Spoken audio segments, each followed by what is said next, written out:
Assalamualaikum warahmatullahi wabarakatuh. Eh, Kali ini saya ingin menyampaikan presentasi sebagai bentuk penugasan dari tugas UAS Genretex, yaitu tentang dahsyatnya otak bawah sadar. Nah, ini merupakan identitas saya. Nah, terus di sini isi pembahasan dari buku yang saya baca, yaitu Dasarnya Otak Bawah Sadar, yaitu di sini bisa kita lihat ada problematika menulis. Nah, mengapa menulis cerpen berat? Nah, di sini ada beberapa pundi-pundi atau poin-poin yang bisa kita lihat. Yang pertama ada krisis ideasi. Mahasiswa kesulitan menemukan topik segar, merancang alur cerita yang runtut, dan menghasilkan tulisan tidak orisinil akibat kekurangan rujukan. Nah, berikut juga ada alokasi waktu. Menulis fiksi membutuhkan proses kontemplasi yang relatif lama, berakibat pada kualitas pengembangan cerpen yang tidak padu dan terburu-buru. Dan juga ada mental block, yaitu ketakutan psikis bahwa tulisan jelek, tidak menarik, ditertawakan orang lain, atau dicap tidak bernilai sebelum tulisan diselesaikan. Nah, di sini ada landasan teori kognitif dan sinektik. Teori menulis kognitif, yaitu proses menulis bukanlah tindakan linear, melainkan proses kognitif aktif dengan 3 fase utama: planning atau menemukan atau mengorganisasi ide, translating atau menuangkan draft ke kebahasaan estetis, dan reviewing atau merekonstruksi struktur. Hipnosis membantu mereduksi ketegangan mental agar fase planning dan translating berjalan lancar. Terus juga ada model sinektik, yaitu model yang dirancang khusus untuk mendobrak batasan berpikir logis konvensional menggunakan analogi dan metafora, melibatkan analogi langsung atau membandingkan fakta dengan benda nyata, analogi personal atau memosisikan diri menjadi benda, dan konflik didapatkan atau menggabungkan konsep kontradiktif. Di sini juga ada rasio pikiran manusia. Nah, dalam buku itu terdapat angka sekitar 88%. Nah, dominasi pikiran dalam pembelajaran. Yang pertama, pikiran sadar hanya menyumbangkan 12% aktivitas mental yang bersifat logis, analitis, dan memori sementara. Terus juga ada pikiran bawah sadar mendominasi 88% aktivitas kita, menyimpan kebiasaan, emosi, keyakinan, persepsi, dan memori permanen. Nah, terus juga ada pembelajaran sastra kreatif konvensional seringkali gagal karena hanya menargetkan pikiran sadar yang kaku, sementara hambatan emosional atau ketakutan, malas, terkunci di bawah sadar. Nah, di sini ada beberapa data-data yang terdapat di buku tersebut.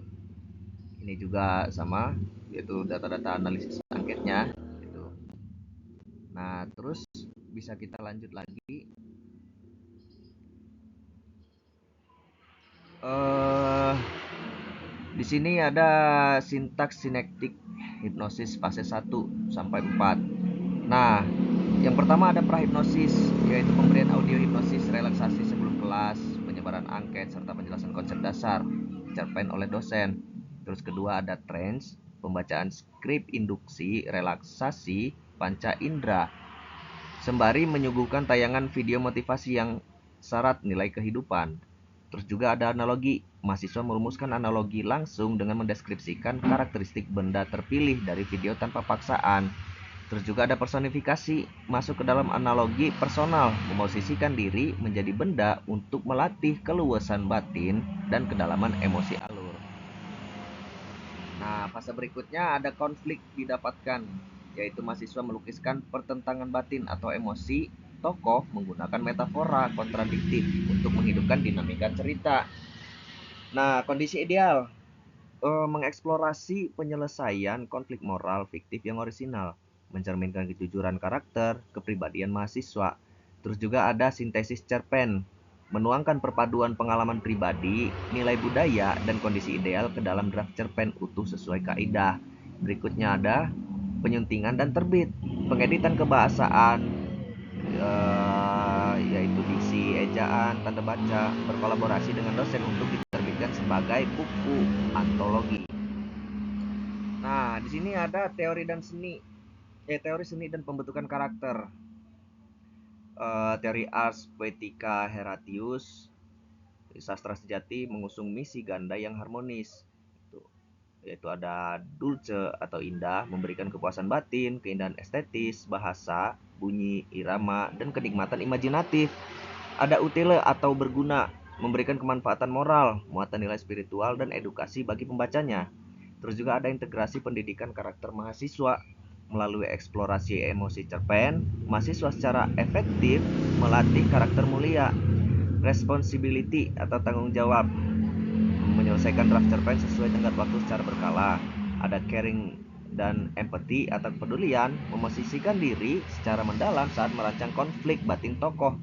Honesty atau kejujuran, menghasilkan karya orisinal bebas plagiarisme.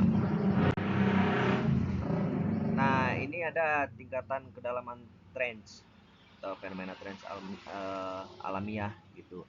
Ada peristiwa alamiah, ada penjelasan mental dan fisik, terus juga ada kedalaman trends. Yang pertama yaitu bisa kita lihat contohnya yang terdapat di dalam buku itu juga, mengendarai kendaraan. Pikiran sadar memikirkan hal lain, tubuh otomatis menyetir dengan aman sampai tempat tujuan. Nah, kedalaman trendsnya ini termasuk like trends. Terus juga ada menonton TV atau melamun. Perhatian terserap sepenuhnya ke layar televisi. Pikiran sadar pasif, waktu berlalu tanpa disadari. Ini masuk ke like to medium. Nah, ada sugesti penghilang rasa sakit, anestesi psikologis spontan akibat sugesti dari figur otoritas yang dipercaya klien. Ini termasuk ke dalam medium trance. Terus juga ada distorsi waktu atau bahagia. Pikiran bawah sadar memanipulasi persepsi waktu. Satu hari terasa bergulir sangat cepat. Ini termasuk ke deep trance. Terakhir ada kesimpulan dan implikasi praktis. Yang pertama ada pemberantasan mental block. Metode hipnosis terbukti secara empiris melumpuhkan faktor kritis pikiran sadar yang kerap menghalangi daya imajinasi mahasiswa akibat kecemasan psikologis. Terus juga ada dea kreatif tanpa tekanan, yaitu kolaborasi model sinektik dan relaksasi gelombang alfa mengalirkan proses analogi secara alami, melipat gandakan orisinalitas, alur, dan kedalaman konflik cerpen. Terus juga ada pembelajaran sastra yang membebaskan, yaitu pengondisian menyamakan pola rasa melalui stimulus musik, relaksasi, dan penanaman sugesti. Sangat disarankan bagi para dosen untuk melahirkan pembelajaran sastra yang merdu sekaligus berguna. Nah, mungkin cukup sekian yang dapat saya sampaikan pada materi PPT ini gitu. Banyaknya kekurangan saya mohon maaf. Wabillahi taufiq wal hidayah. Assalamualaikum warahmatullahi wabarakatuh.